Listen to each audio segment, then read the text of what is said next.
Hello, everyone. Matthew Schwab here with Matthew Schwab Speaks.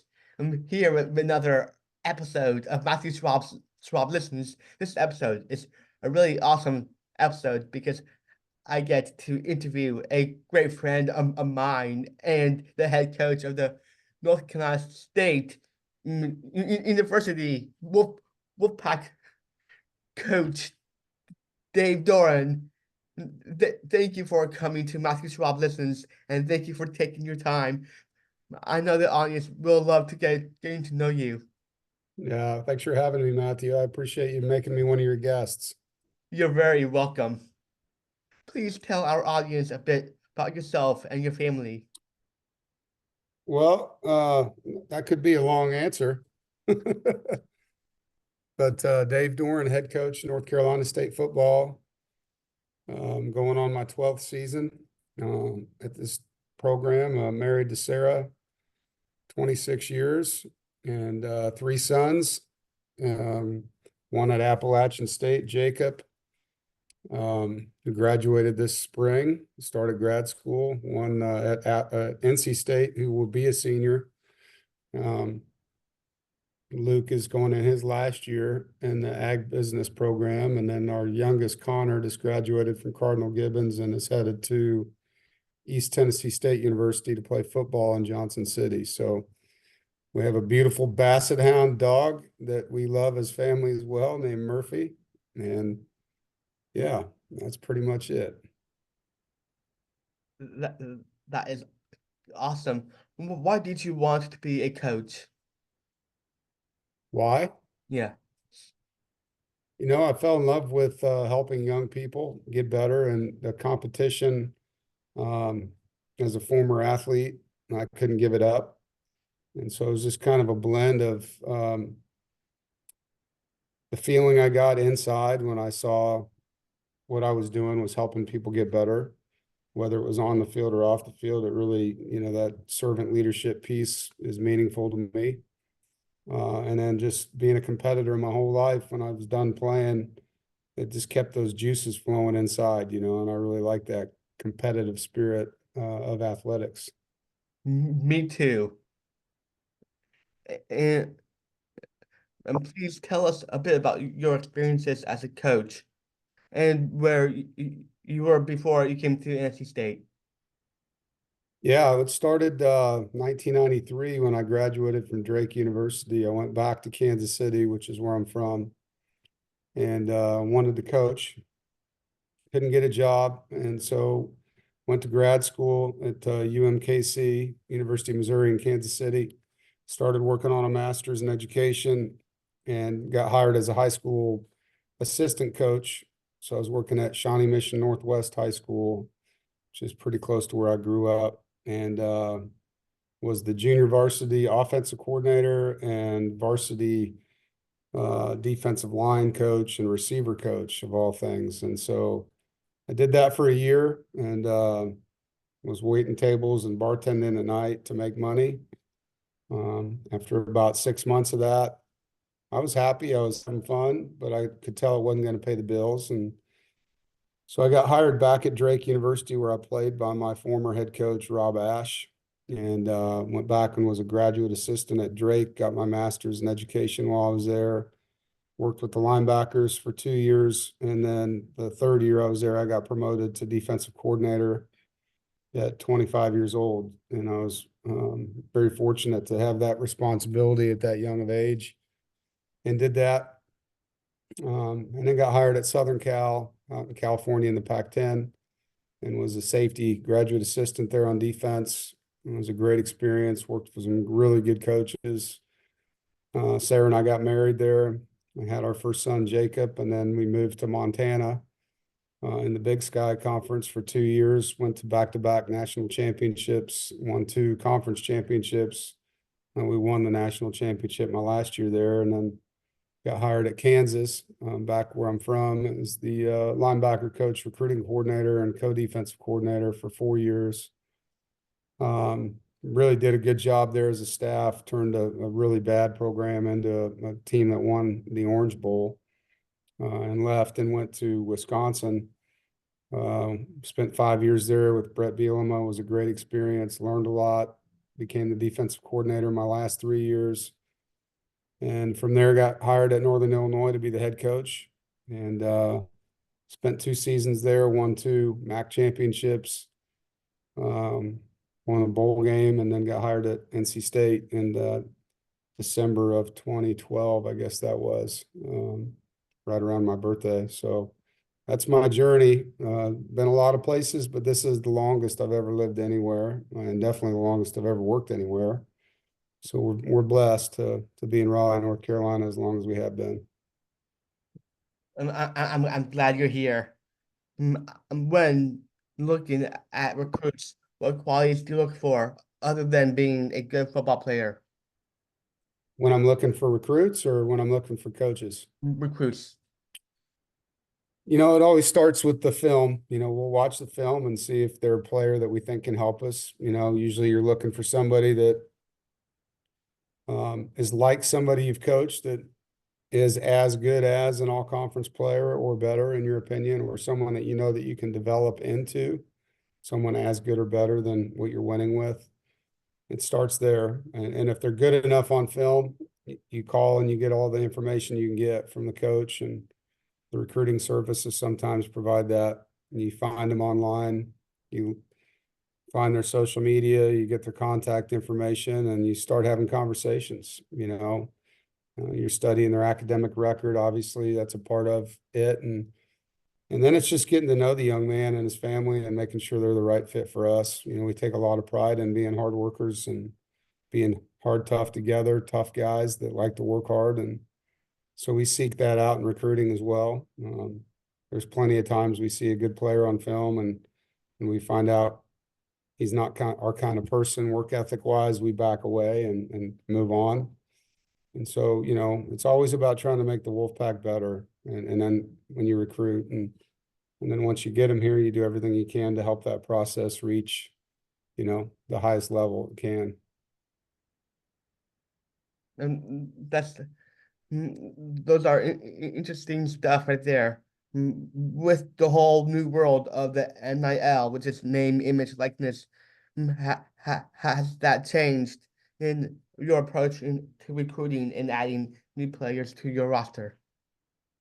Well, it's changed a lot of things. NIL came on at the same time as the transfer portal, and I don't think those were supposed to have the impact that they did on college sports, not just college football. But NIL has been phenomenal in some ways. It's really helped some families. It's made it easier for our guys that don't have they don't have free time to get a job, and so even though they're on scholarship and those things are paid for, they're spending money, travel money for their families to come watch them play, the ability to get a different phone or, take the girlfriend out on a nice dinner. There's been a lot of things that have helped them and to save money. A lot of them are doing a good job saving money. It's made it a lot more challenging for coaches because we have to go raise this money, and that's something that most of us aren't trained in, so it's a new skill set that I've had to work hard on these last 3 years. When it comes to recruiting, it's a piece of it. It's still the same process for us, and it is a piece of it. Some guys coming in will get the money, their freshman year. Some guys, it takes them a couple years to prove that they're good enough. It's different for every athlete, and it's still changing, Matthew. Every month something changes in those spaces, and so you really just have to learn and be flexible and be willing to grow. And obviously we want to win, so we're going to be as competitive as we can be in all those spaces. Definite, definitely. And it seems so. What aspects about being a football coach do you enjoy the most, and why? I touched on it earlier, the camaraderie and brotherhood of the game, with the players and the staff is a it's a big family, and I love working with these coaches and staff members. I'm fortunate to have some tremendous young men that I get to spend time with every day. And so just the brotherhood of that is one of the reasons, helping someone get somewhere they couldn't go without my help. That servant leadership piece is very endearing to me.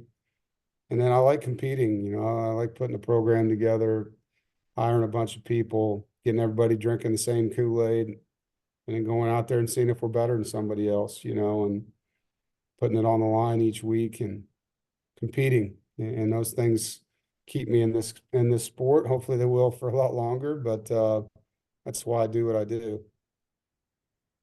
I hope you stay with us longer. Thank you, buddy. You're welcome. And in your opinion, what are your greatest strengths as a football coach? Well, I can tell you, I've gotten a lot better at doing my job over the years, and I've gotten a lot more patient. I've learned to be a better listener. God gave us two ears and one mouth for a reason. He also gave us two eyes, and so I'm very observant. I really pay attention, and I want to know what's going on, with my players and my staff. I want to be there for them. I want to help them. So my attention to the detail of the personnel that I have, I think, is a strength. Um, I have very strong core values for this football team, and they don't waver. We talk about the standards being the standards of our program. They're core values that we believe in, and if you lower the standard, your team doesn't do well. If you ignore issues, your team doesn't do well. And so I'm very capable of sticking to my guns under pressure and delivering and being present for the guys when they need me. Mm, yes, those are great insights right there. It seems all of your players like and respect you. How would your players and staff describe you as a coach? That's a tough one to answer, buddy. Um, and I appreciate you saying that they do respect me. I think that matters. And I love these guys. They know that I'm here for them. I'm present. I'm consistent. Um, they know I care and love them. They also know that I'm not going to tolerate certain things, that I have high standards for them. I would hope that they'd say that I treat them fairly. And by the retention of our staff and our players, I think you can see that there's a culture and an environment here that's coach and player friendly. And obviously that starts with me delivering those instructions down the chain of command. I have to agree with you right there. How do you keep your team motivated when things aren't going well? You got to really look at what they need. I think these guys want to win, and so it's transparency. Sometimes it's tough messaging, tough conversations that have to happen. Guys aren't living up to what they need to do. Sometimes it's coaching. We got to do a better job. And I think it starts with just ownership. You can't let your ego get in the way of a good idea. If something's not right, you have to fix it. We all make mistakes. I mean, that's human. But the key for me with these guys and myself is let's learn from them and let's not make these mistakes twice, and you're going to not always be what you want. I mean, you're not going to make every play or every throw or every catch or every call is not going to be perfect, but you can learn from every one of these things and get better for the next call, the next play. And it's just having that mindset of improving and taking a loss for what it is. It's an opportunity to not lose the same way ever again. And if you just keep doing that, you keep moving your way up and you're harder and harder to beat, and I think we don't let a loss be the end of the world around here, but we are going to treat it with a lot of respect because we got to learn from what just happened and make sure we're better the next time we go out. Yes, definitely. I know from personal experience that you are a big supporter of 321 Coffee and GG's Playhouse. Can you tell the audience a bit about your involvement with each organization? Well, Sarah deserves a lot of credit for 321. She early on in the stages of creating that company got to meet with the awesome owners of it now and get to know them firsthand and help them as they developed the company when they were students. And that relationship that she started with them and bringing different employees over to the building to serve coffee to the coaches on Mondays is where it all started. And Sam was one of them. And so it just kind of was a place in our hearts where we felt like, man, this is awesome. You know, we're getting to help some young people and of a lot of ages have a purpose, you know, and we loved the idea behind 321. We financially backed 321 and now it's, as you know, a public company and it's doing really well. And we're so proud of them and all the employees that work there. And a lot of the employees cross over to Gigi's. And so we get to see them in two different forums. We found the idea of Victory Day, which incorporated a partnership with Gigi's to have all the members of Gigi's come over and be a part of our roster basically for an evening and hang out with our players and coaches and do some things on the field with us and get pictures and score touchdowns. And that's one of my favorite days of the year. I mean, I love watching not only I guess the participants, but watching our players. I mean, our players get so much out of that night. And I think it's just a two-sided win, you know, in every way. And so giving back to that community means a lot to us. You know, like I've said many times, there's a lot of people out there that tell the folks in those communities what they can't do. And for us, we're trying to find things that they can and help them grow and have that passion and purpose about their daily living. Definitely. And why do you think it is important for your team to support the disability community?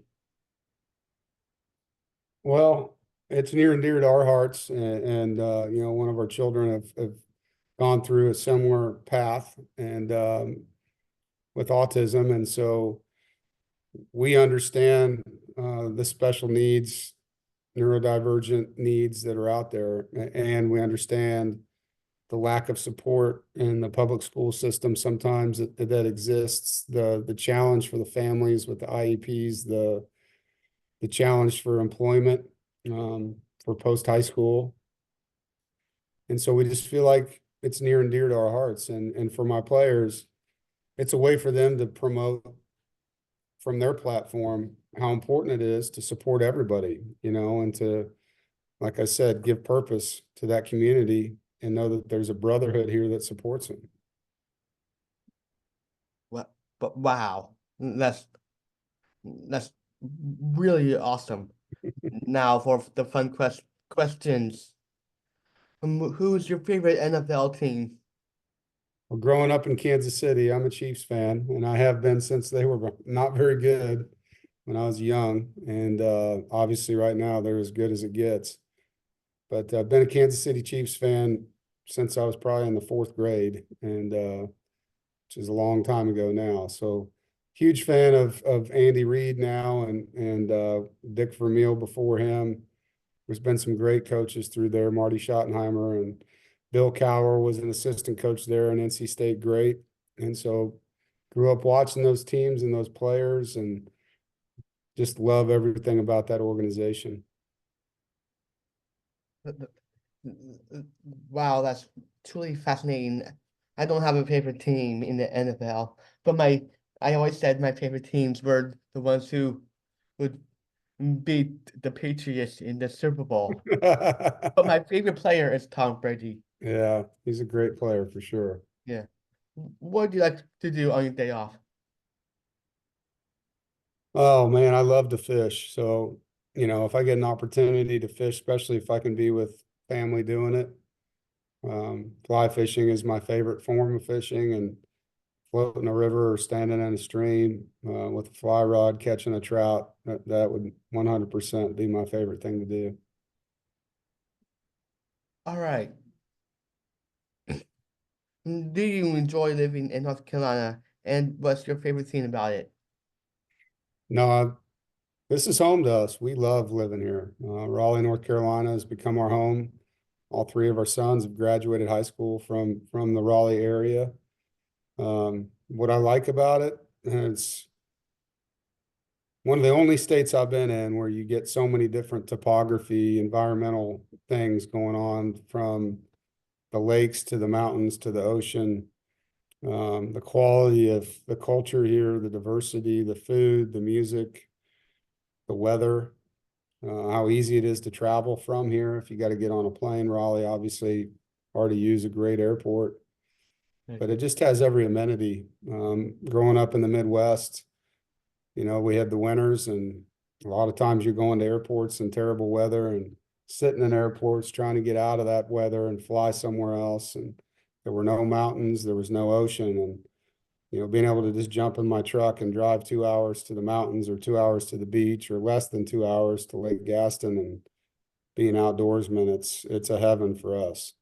Mm, wow. And that's, I think, one of the good things about North Carolina, where we when we do have bad weather, it's not it's not anything major, and it's very short-lived, which is good. And I've been in North Carolina my whole life, and Yeah. I still love it. Yeah. Well, you're fortunate to be in such a great state your whole life, let me tell you. Thanks.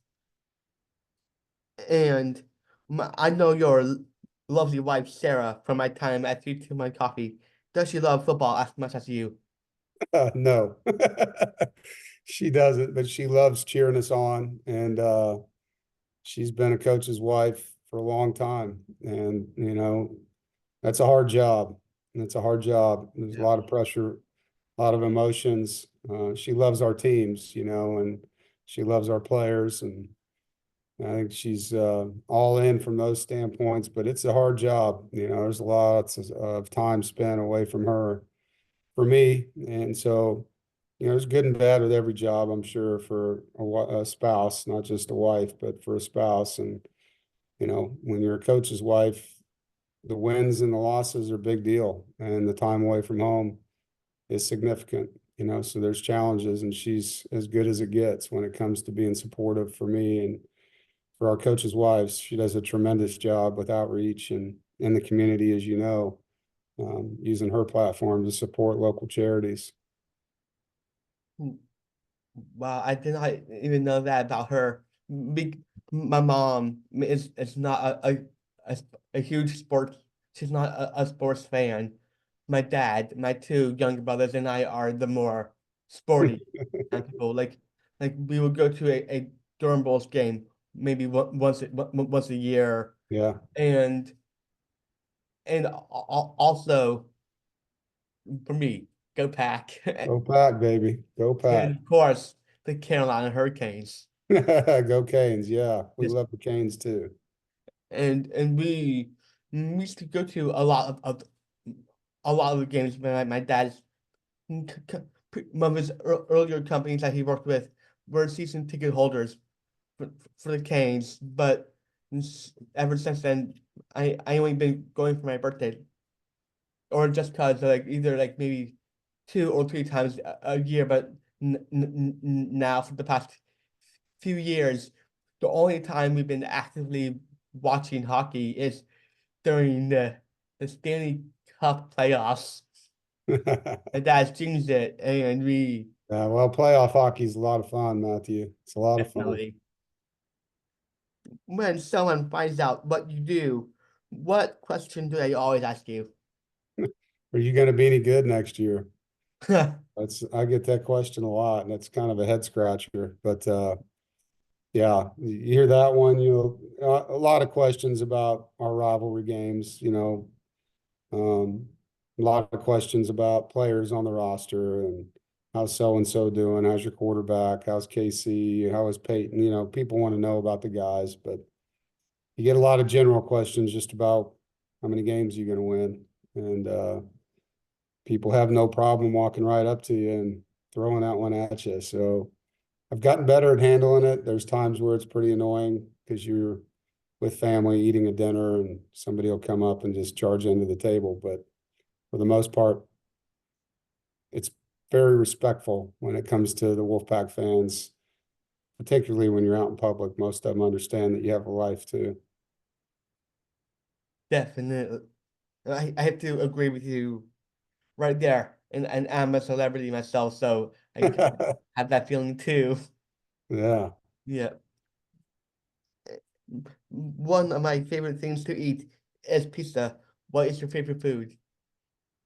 Now, I love a ribeye on the grill. I'm a big red meat steak eater. But yeah, if I had to eat one thing, it'd be a good ribeye and put it on the grill and the right seasoning and eat it with some good vegetables, and that would be a good meal for me. That's great. Every opportunity that is available to my dad. My dad loves to cook and loves to grill on his Yeah. big green egg. Yeah, those are nice. Yes. Anything else you want to leave the audience with? No, I just think it's special, Matthew, that you're doing this, and I'm proud of you, man, and thankful that you had me on, and you did a great job in the interview, buddy. I look forward to seeing you more this summer. Of course. Coach, I really appreciate your time. Thanks again for everything you do for the disability community, North Carolina, and Wolfpack fans. You're such a nice guy. And It means a lot. Thank you. you're welcome. And audience, stay tuned for the next episode.